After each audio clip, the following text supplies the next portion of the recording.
Allot மணி சேனலுக்கு வருக வருக. நான் செபி ரெஜிஸ்டர்டு ஃபினான்ஷியல் அட்வைசர் கிடையாதுங்க. நான் எஜுகேஷனல் பர்பஸுக்காக என்னுடைய பர்சனல் எக்ஸ்பீரியன்ஸை நான் ஒரு 20 வருஷமாக மார்க்கெட்டில் இருக்கேன். அதை தான் உங்கள்கிட்ட ஷேர் பண்ணுறேன். நீங்கள் எந்த முடிவு எடுக்கிறதா இருந்தாலும் உங்கள் நிதி ஆலோசகரை அணுகி அதுக்கப்புறம் பணத்தை போடுறதை பற்றி முடிவு பண்ணுங்கள். நன்றி. அலாட் மணி சேனலுக்கு வருக வருக. இந்த சேனலுக்கு இன்னும் நீங்கள் சப்ஸ்கிரைப் பண்ணலைன்னா தயவு செஞ்சு சப்ஸ்கிரைப் பண்ணிக்கோங்க. பெல் பட்டனையும் கிளிக் பண்ணிக்கோங்க.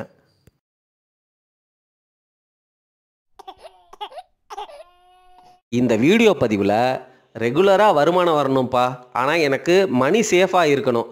எனக்கு வர்ற வருமானங்கிறது அதாவது ஃபிக்ஸ்டாக இருக்கணும். இவ்வளோ தான் வருமானம்னு எனக்கு சொல்லிடணும். அந்த வருமானம் எனக்கு வரணும். அது ஃபிக்ஸட் டெபாசிட் மூலமாக வந்தால் எனக்கு ரொம்ப நல்லாயிருக்கும். ஏன்னா ஸ்டாக் மார்க்கெட் காஸ்ட்லியாக கிடக்கு, கோல்டு ஏறி போச்சு.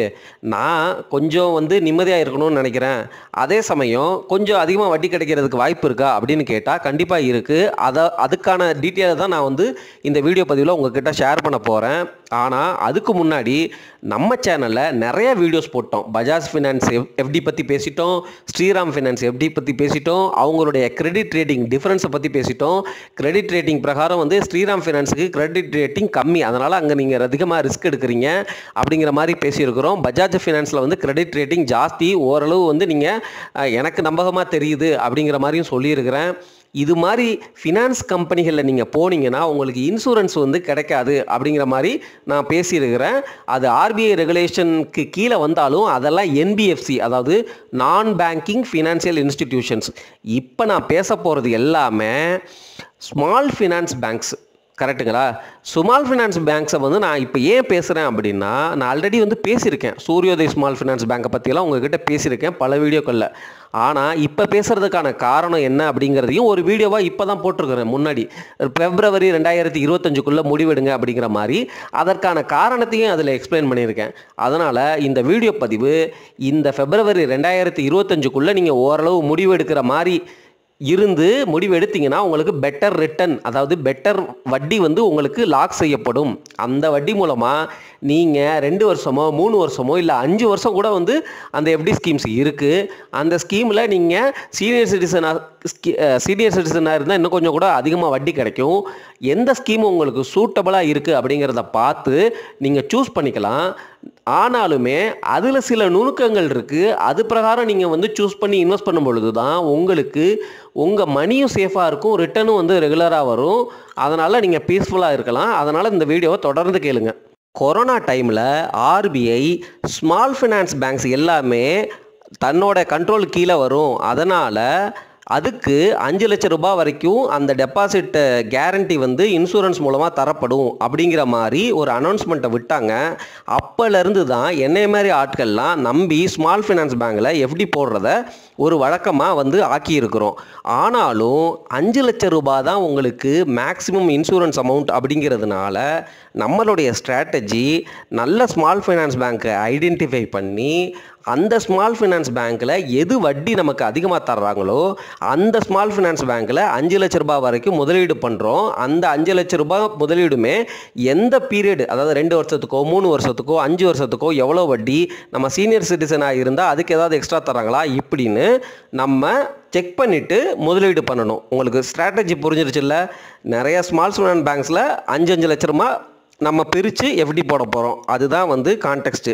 ஆனால் இந்த ஸ்லைடில் காட்டாத ஒரு ஸ்மால் ஃபினான்ஸ் பேங்க்கு அது அதிக வட்டி இப்போ தர்றாங்க.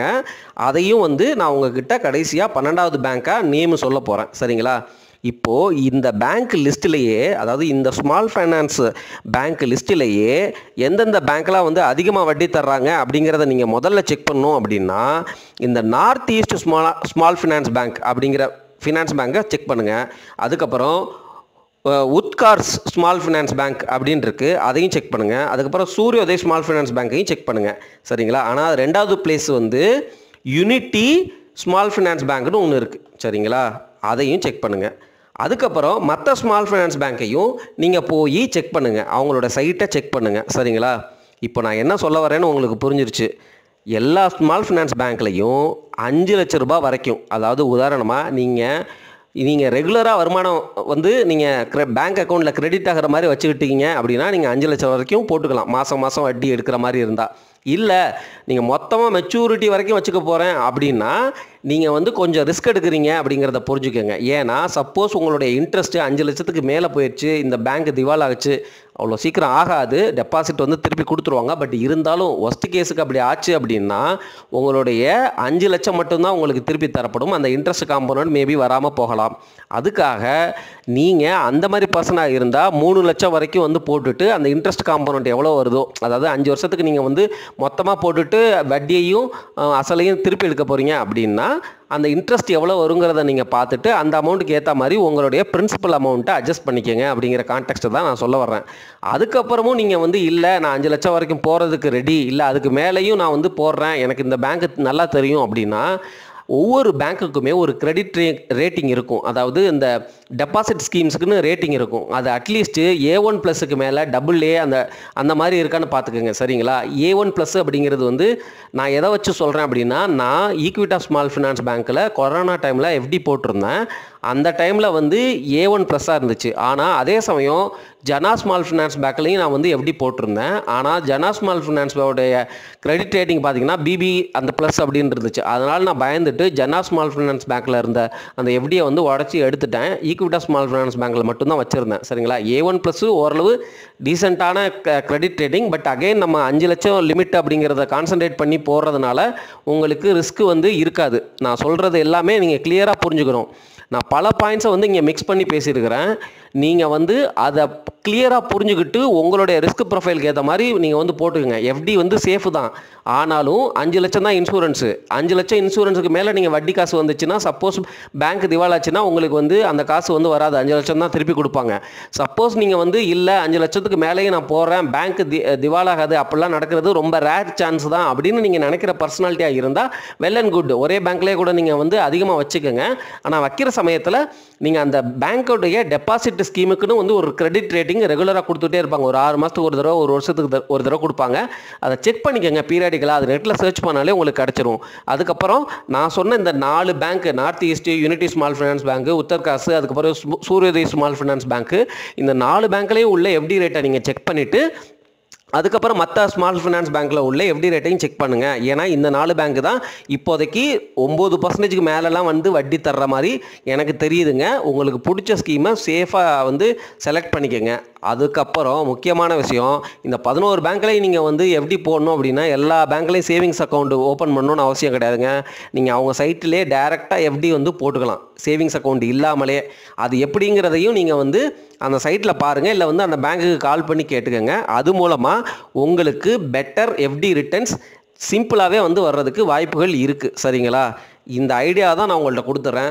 உங்களுக்கு இன்ட்ரெஸ்டட்னா நீங்கள் போய் ரிசர்ச் பண்ணிக்கோங்க. நான் ஒவ்வொரு ஸ்கீமையும் வந்து பேசினேன்னு வச்சுக்கோங்களேன், அதில் சீனியர் சிட்டிசன் ஸ்கீம் இருக்கும், அதுக்கப்புறம் பீரியட் மாறும், 2 வருஷம்பாங்க. அதெல்லாம் நீங்களே உங்களுக்கு இன்ட்ரெஸ்டடாக இருக்கிறதுனால நீங்கள் போய் சர்ச் பண்ணுங்கள், உங்களுக்கு ஈஸியாக கிடச்சிரும். இதுதான் வந்து நான் மீன் பிடிக்க கற்றுக் கொடுக்குறேன். சரிங்களா? மீனை டைரெக்டாக கொடுக்கல, சும்மா கொஞ்சம் ஓவர் ஹைப் கொடுப்போமே. நன்றி மக்களே, வணக்கம்.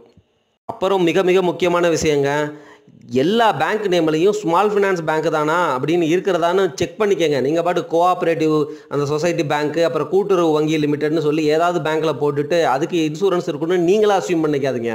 கேட்டுக்கோங்க ஒரு வார்த்தை, 5 லட்சம் வரைக்கும் இன்சூரன்ஸ் இருக்கா FD போகிறதுக்கு முன்னாடின்னு ஒரு வார்த்தை கேட்டுக்கோங்க. அல்லது நீங்கள் ஸ்மால் ஃபினான்ஸ் பேங்க் தானா அப்படிங்கிறத ஊர்ஜிதப்படுத்திக்கோங்க. சரிங்களா? வேறு ஏதாவது பேங்க்கில் போயிட்டுட்டு அது பேங்க் நேமு வந்து கிட்டத்தட்ட இது மாதிரியே இருக்கும், அதை வச்சு கன்ஃபியூஸ் ஆகிக்காதீங்க. ஓரளவு வந்து நமக்கு தெரிஞ்ச இந்த ஸ்மால் ஃபினான்ஸ் பேங்க் நேம்லேயே வந்து நீங்கள் வந்து சூஸ் பண்ணுற மாதிரி பார்த்துக்கோங்க. அப்படி இல்லாட்டி நீங்கள் வந்து ஊர்ஜிதப்படுத்திக்கோங்க. அது முக்கியமான விஷயம். ஏன்னா நம்ம எல்லாமே ஃபண்டு வாங்குகிறோம், சும்மா வந்து ஏதோ ஒரு ஃபண்டு நேம் சொல்லுவாங்க, அந்த ஃபண்டுன்னு போய் போடுவோம். ஆனால் அதுக்குள்ளே வந்து உள்குத்து இருக்கும், ரெகுலரும்பாங்க, டைரக்ட்னு நமக்கு தெரிஞ்சிருக்கணும். அதுக்கப்புறம் வந்து ETF-பாங்க, ஆனால் அது ETF-ஆக இருக்காது, அது ETF ஃபண்டாக இருக்கும். அதாவது என்னென்னா அந்த ஃபண்டு ETF-ல முதலீடு பண்ணுவாங்க, அந்த ETF-க்கு ஒரு எக்ஸ்பென்ஸ் ரேஷியோ, அதுக்கப்புறம் வந்து இந்த ஃபண்டுக்கு ஒரு எக்ஸ்பென்ஸ் ரேஷியோ, அப்புறம் ஃபண்ட் ஆஃப் ஃபண்டும்பாங்க. சரிங்களா?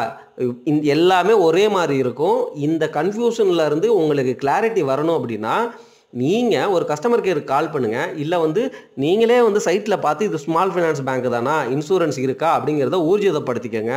சரிங்களா? ஒரு கிராஸ் செக் பண்ணிக்கோங்க. அப்போ தான் உங்களுக்கும் கண்ட்ரோல் வரும், நாலேஜும் வரும். நண்பர்களே, மக்களே, பெரியவர்களே, அண்ணன்களே, எல்லாத்துக்கும் நான் வந்து நன்றி சொல்லிக்கிறேன். சரிங்களா?